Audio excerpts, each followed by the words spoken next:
continue. So what we have here quickly is an EKG. I'm going to show you what components of this EKG would be the most important so that you can interpret it properly. Ready? Now, we have the x-axis and y-axis. The x-axis is what we're going to be paying attention to. Is that clear?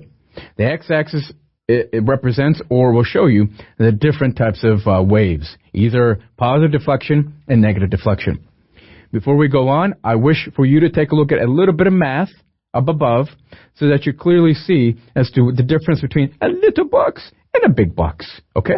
A little box and a big box. A little box is 1 millimeter.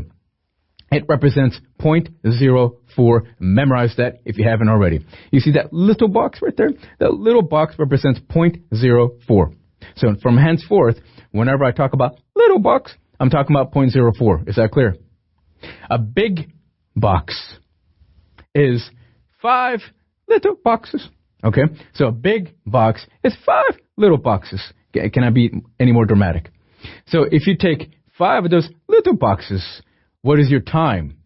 Take a look. 0.2 seconds. Is that clear? That you want to memorize. So far, a little box, 0.04.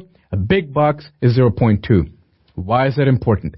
I want you to take that math that we just did, please, and I want you to come down, and do you see where it says PR interval? I need you to memorize, if you haven't already, that PR interval, the maximum amount of time, normally speaking, that a PR interval should exist is 0.2 seconds. Maximum. What's the minimum? Is 0.12. Okay, so if you take a look at the PR interval, what is the PR interval? The PR interval are the beginnings. What does that mean, Dr. Raj? The PR intervals are the beginning of the P wave to the beginning of the QRS complex. Is that clear? The PR interval represents what in your head? The PR interval, your thinking, represents the time that it requires an impulse to begin at the SA node, making its way down to the AV node. Is that clear? Why is that important? Well, we could talk about how if your time of your PR interval is greater than how much? 0.2 seconds, which is the maximum time, you got a problem. Is that a WPW or is that going to be AV nodal blocks? Do you see how we've taken the math that at some point maybe it frustrated you and even thought to yourself, why do I need to know this? I'm telling you why right here. Clinical application.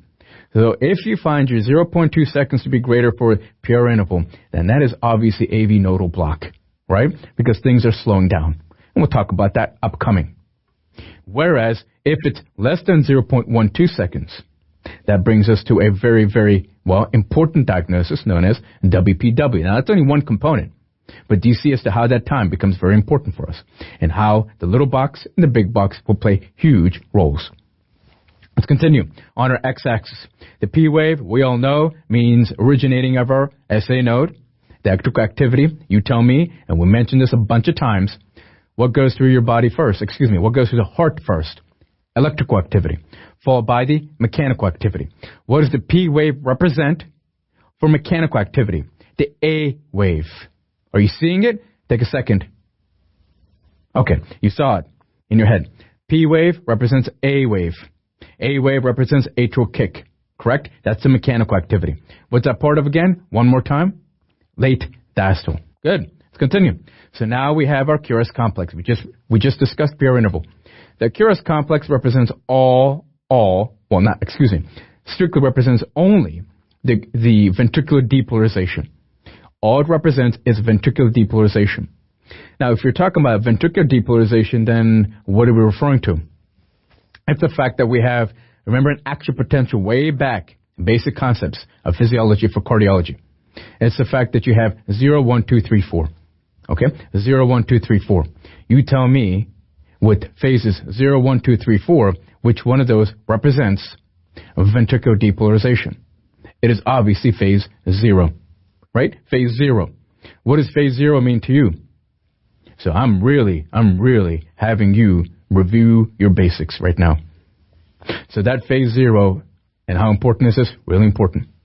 All right, so if you're not good with this, I highly recommend that you go back and take a look at your action potentials for the heart. And here specifically, I am doing my mechanical activity. Okay? Why is this important? In a little bit, in a lecture series, we'll go into antiarrhythmias.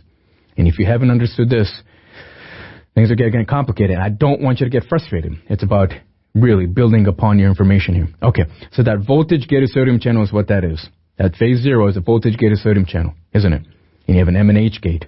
I'm giving you more detail, stuff that you already should know. So that phase 0 is your voltage-gated sodium channel. It represents ventricular depolarization. How is that represented on your EKG? QRS complex. We will go as far as that right now.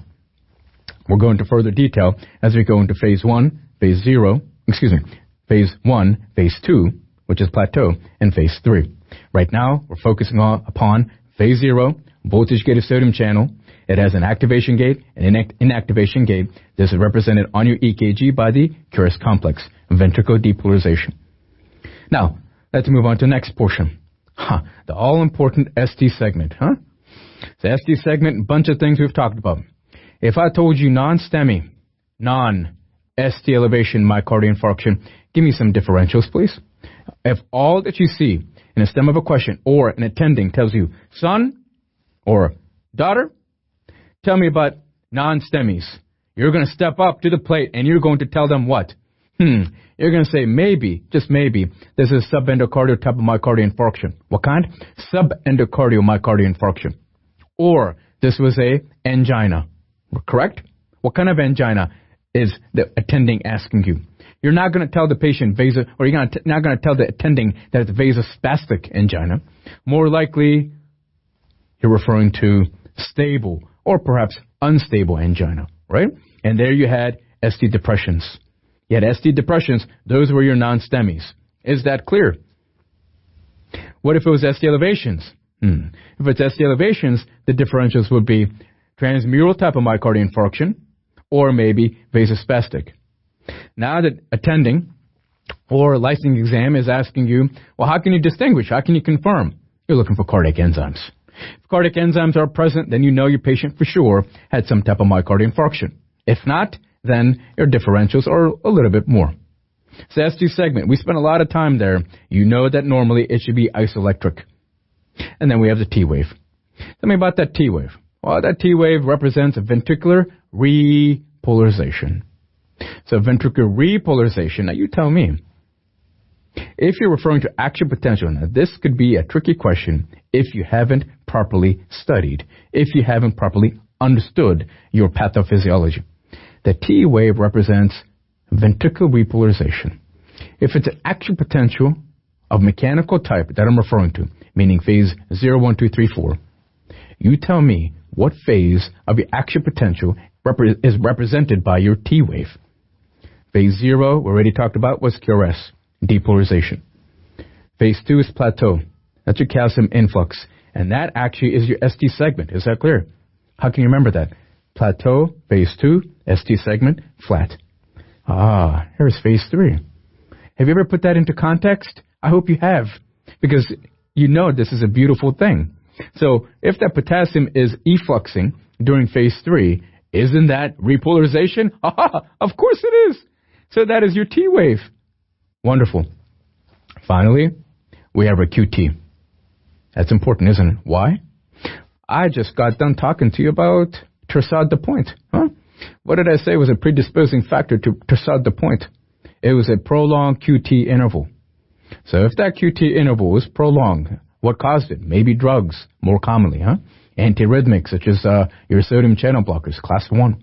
Or maybe it was antibiotics, maybe antipsychotics, so on and so forth. Then also inherent, such as Romano Ward or Lang Nielsen and such.